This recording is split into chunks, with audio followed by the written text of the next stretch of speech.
कहीकि जाइथिले घर को फेरिबे हेले घर को फेरिला मोर शरीर सत्य जेमिति चाष जमी चाही रहिथिला मृत्यु दुईटी मृत्यु पाई कांद बोबाली रे फाटी पड़ुछि घर जणे नुहे दुई जन भेंडिया पुओ को हराई बाड़े छाटी हेउछंती परिवार लोके।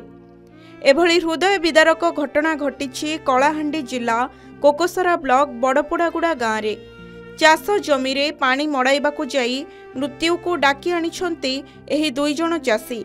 मृतक दुई चाषी हेले कोकोसरा ब्लॉक बड़पोड़ागुड़ा गाँव धनुर्य मसरा और कच्छरपड़ा ग्रामर अनिरुद्ध नायक सेमाने संपर्क रे सला और भेणेई।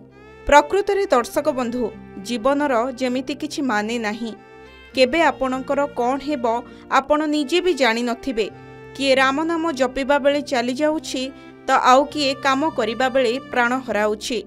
ठीक एही दुई चाषींक भली गुरुवार सकाळे पखाळ गंडे खाई मुंडुरा नदी कूଳରେ थिबा चाष जमी को पानी मड़ाइबाकू बाहरी जाइथिले आउ मोटर साहाय्य रे पानी मड़ाउथिबा बेले हठात विद्युत संस्पर्श रे आसी सेमानंकर मृत्यु घटिथिबा कुहा जाउछि। तेबे असावधानता हेतु विद्युत चार्ज होई सेमाने घटनास्थल रे मृत्युवरण करिथिबा जणा पड़िछि।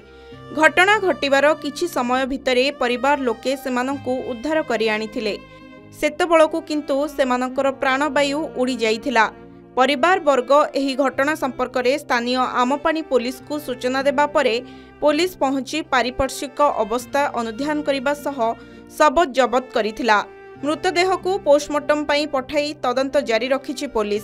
दुई चाषींक एही दुखद मृत्यु परे परिवार लोके क्षतिपूरण दाबी करिसंती कारण सेमाने ही निज निज परिवार रोजगारक्षम व्यक्ति थिले। एबे सेमानंक बिना परिवार चलिबो केमिति एई चिंता घारिछि समस्तंकु।